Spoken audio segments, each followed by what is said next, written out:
I don't at all. And it's astonishing, really, that a regime that wants the world to treat it as a major superpower, that portrays itself as a major power, is basically so insecure that it sees a very small London-based organization and myself as a threat to national security. It's quite a surprise to me.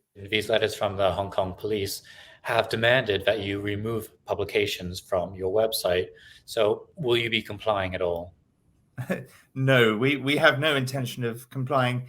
In our view, it's and the view of everyone we've spoken to, it's completely outrageous for the Hong Kong government, the Hong Kong police, to be trying to shut down a foreign organization's website. I mean, we're based in London. Our website is based in London.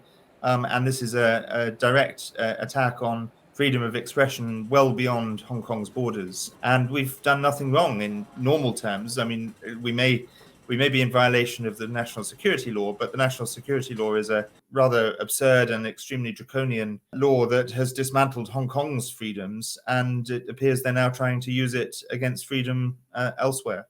Do you foresee this affecting Hong Kong Watch's work at all in the future? The only real effect it has is that, of course, it makes it much more difficult and dangerous for us to communicate with people in Hong Kong. It was already very dangerous, and we hardly had any contact with anyone in Hong Kong since the imposition of the national security law. But this makes the dangers even greater.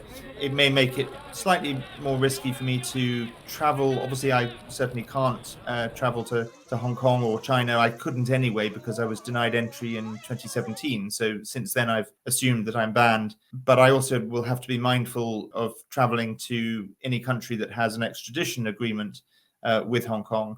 Do you think that other NGOs will find themselves in the crosshairs soon?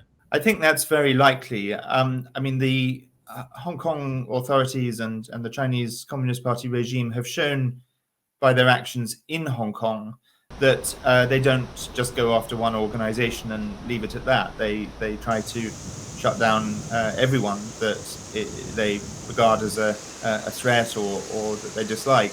And so in Hong Kong itself, we've seen pretty much the total shutdown of civil society, threats to trade unions, and of course independent media.